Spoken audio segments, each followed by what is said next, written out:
Hi, everyone. Welcome to Daily Revelations. Something was heavy on my heart today. And this was my final day of my biblical theology class, and we were talking about eternity. And in reflection of that, and reading in Nehemiah 9 and everything that's going on in our world, God just kind of brought some things together. And that's what I'm going to share with you today, is about this reality, or so-called reality, we think we live in. And so what am I talking about? Here's what I wrote on we, as our human perspective, we see through a sinful lens because sin is a part of, it's in us, and we can't detach from it. Someday it will be gone. And I think that was the most powerful thing about the video I watched for my theology classes this morning, was that at some point, when the new heaven comes, when we are reunited with our new body and all of this, God takes sin completely out of the picture. And I will be a person without sin. The world will be a place without sin. But right now, we have to kind of muddle through that lens of sin and live in this world not fully seeing what reality and truth is. We can do our best. I mean, definitely, I am not a theologian. I'm no expert, and nobody is. That's the reality of it. God alone knows all truth.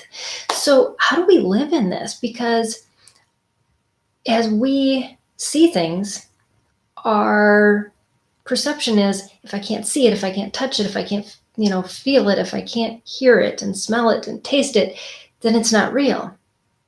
But what God says is, yes, use those things to get partial truth, but hinge how you live on what you can't see, but what I tell you is true. And that is where faith comes in.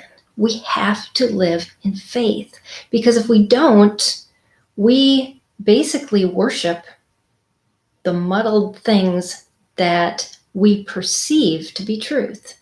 And in Nehemiah 9, the people are recounting how Israel failed, came back to God, failed, came back to God, and it says up and down. And I'm sure you could see it in your own life. I can see it in mine, because I give in to those temptations. I give in to that sin. I give in to thinking that what I'm seeing, what I'm feeling is true.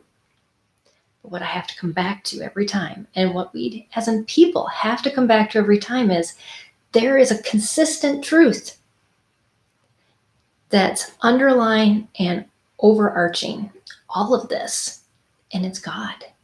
And He doesn't change. We're the ones changing.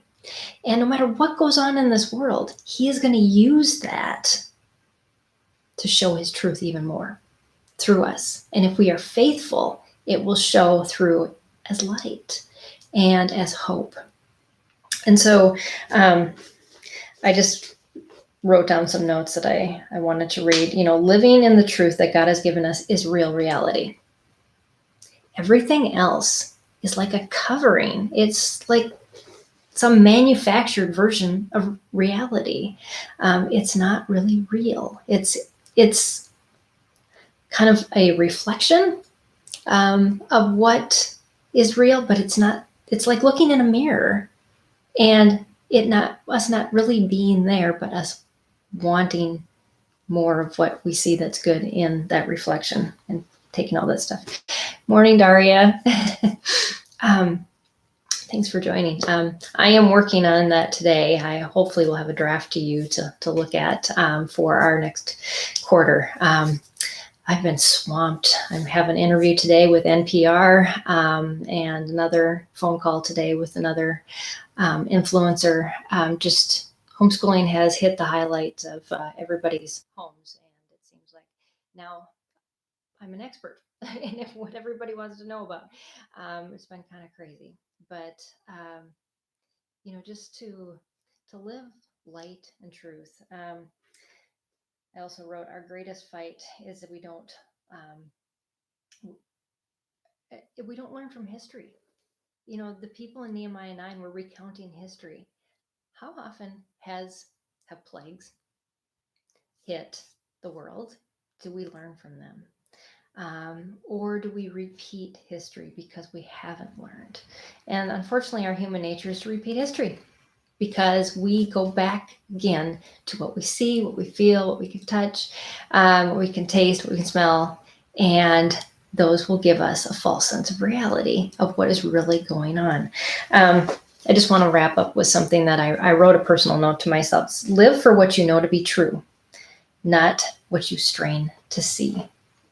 I think that's so true. We strain to see something more than what is there. But if we can live in faith to say, God, just show me what I need to see today. That, it is so true. Just show me what truth and what faith I need to walk in today, because that is what's real. Everything else is a temptation to go away from truth. And I don't want to do that. And I pray that you don't either. So hope that's an encouragement for you today. Thanks for joining me on Daily Revelations. I'll be here again tomorrow. So bye, everybody.